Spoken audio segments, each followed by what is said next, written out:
오늘 이 시간은 요한계시록 강의 53번째 시간으로 계시록 17장 14절로 18절의 말씀으로 짐승의 비밀 두 번째 시간입니다. 계시록 강의로 53번째 시간이지만 계시록 17장 세 번째 시간이 됩니다. 짐승의 비밀 두 번째 시간입니다. 14절을 봅니다. 저희가 어린 양으로 더불어 싸우려니와 어린 양은 만주의 주시요 만왕의 왕이심으로 저희를 이기실 터이요. 바로 저희가, 그 말은 바로 열 왕들이죠. 그 세상의 온 나라가 한 뜻을 가지고 예수님을 대적하는 것을 보게 됩니다. 그럼 과연 이 싸움은 무슨 싸움이냐 보면 계시록 16장 16절에 보면 아마게돈 전쟁입니다.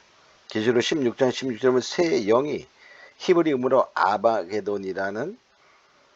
아마게돈이라는 곳으로 왕들을 모으더라 그랬어요. 이 아마게돈 전쟁을 통하여 하나님은 바로 이 사단의 권세들을 싹 쓸어버립니다. 대적하여 정말 대적의 상대가 되는 싸움이 아니라 하나님이 그 아마게돈 살육의 산으로 다 모아놓고 한 번에 진멸하시는 전쟁이다, 이렇게 보시면 됩니다.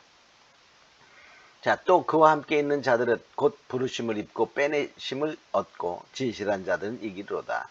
그러니까 바로 이 믿는 자 중에 부르심을 입고, 그 말은 바로 하나님의 부르심을 받아 구원 얻은 자들이다 라고 볼 수 있고, 빼내심을 받고, 그 중에 특별히 하나님이 바로 빼내심을, 마지막 때 빼내심을 받아 특별한 하나님의 인치는 역사를 통하여 그 중에 진실한 자들이 하나님의 인을 맡고, 즉 말씀으로 무장되어 바로 승리하는 그런 자가 된다는 것이죠.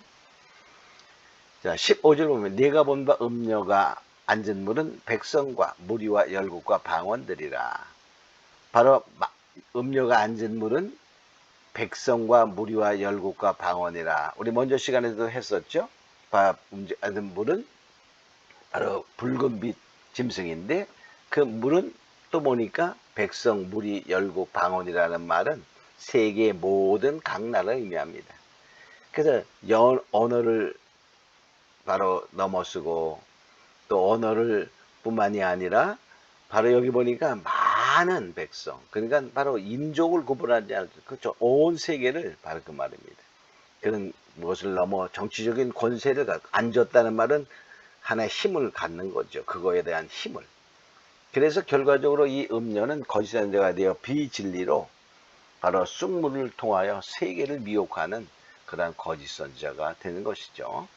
16절 봅니다. 내가 본 바 이 열불과 짐승이 음녀를 미워하여. 그러니까 바로 열불과 짐승은 적그리스도입니다. 붉은빛 짐승이죠.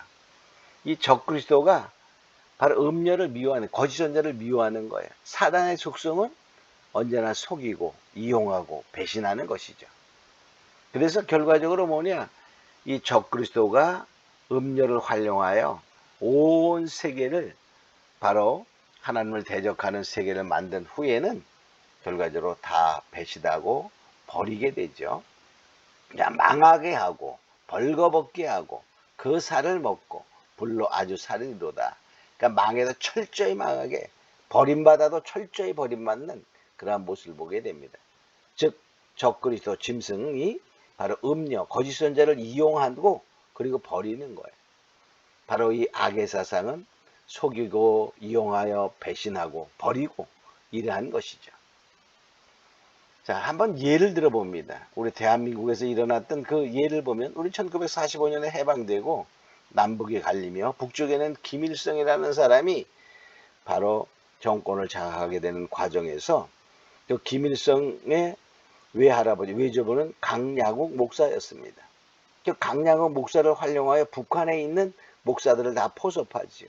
북한에는 옛날에 남한보다 훨씬 더 그 기독교가 강했고 교회도 많았고 믿는 사람도 많았어요.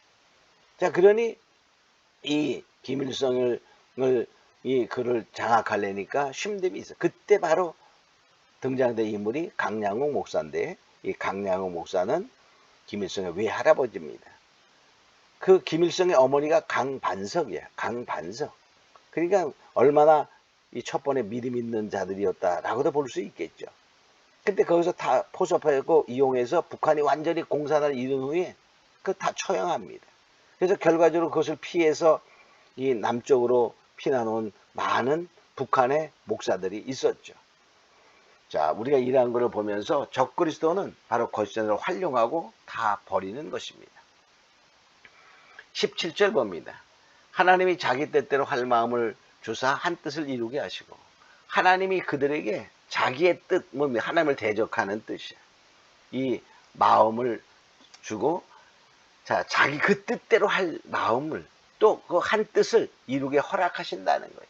그러니까 하나님은 바로 악들이 하나는 것을 허락할 때가 있는 것입니다.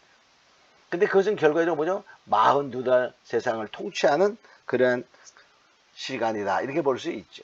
계시록 13장 4절 5절에 보면 용이 짐승에게 권세를 주므로, 그러니까 용이 바로 적그리스도에게 권세를 줬어요.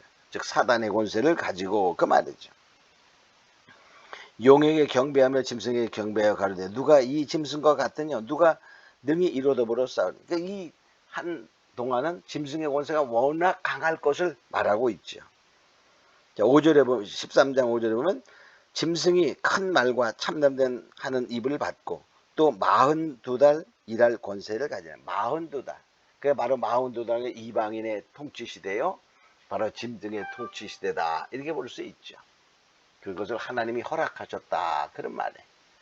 그 악한 자의 역사도 하나님의 뜻 안에서 다 이루어지는 거예요. 하나님의 허락 속에서. 잠언서 16장 4절에 보면 여호와께서 온갖 것을 그 쓰임에 적당하게 지으셨나니 악인도 악한 날에 적당하게 하신다. 하나님도 악인을 악한 날에 사용하신다 하는 것을 보게 됩니다. 18절 봅니다. 네가 본 바 여자는 땅의 임금들을 다스리는 큰 성이라. 바로 네가 본 바 여자는 음녀죠. 이 붉은 빛을 탄 음녀는 땅의 임금들을 다스리는 큰 성이라. 그러니까 한동안은 바로 그 앉았죠. 앉았어요. 그 앉았다는 말은 그 권세를 누린다 그런 말이죠. 자, 그런데 바로 이것은 뭐냐면 음녀가 큰 바벨이 돼요. 음녀가 큰 바벨이 된다는 말은 그래서 큰 바벨성이라 이런 표현이 이제 나오게 됩니다. 근데 큰 바벨화가 됩니다. 즉 혼돈, 혼잡, 아주 완전히 혼돈된 기독교가 하나 되자, 교회가 하나 되자 이런 말 속에 온 세계의 종교가 하나 되는 자고 하는 그런 세속화랍니다. 그래서 오늘날도 그들의 모임을 보면 바로 모임에서 이름은 거룩한 세계교회협의회 이런 이름을 갖지만 그것을 하는 것을 보면 그 속에서 귀신을 불러내는 초원제도 하고 그럽니다. 얼마나 세속화되는지 몰라요. 얼마나 혼합적으로 되어 있는지 모릅니다. 그러므로 바로 배교한 큰 교회가 되고 세력화되는 거예요. 세력. 그래서 큰 성 바벨론이다 이렇게 표현하게 되기도 하죠. 우리 이런 것을 보면서 마지막 때에는 이 짐승의 비밀을 아는 자가 되어 지혜로운 자가 되어 하늘 지혜를 받아 이것을 알고 정말 미혹의 역사가 강하게 이루어지는 그 시대에 또한 뭡니까? 많은 힘과 권세와 능력을 가지고 협박하기도 하고 미혹하기도 하고 바로 그런 것이 우리가 무엇이 참인가 것을 분별할 수 있는 지혜를 받는 자가 되어 음녀와 바로 그 짐승을 정확히 볼 수 있는 눈을 갖는 자가 되기를 우리가 기도하면서 바로 이것에 반드시 승리하는 자가 되기를 원합니다. 오늘 말씀은 여기까지 마치도록 하겠습니다.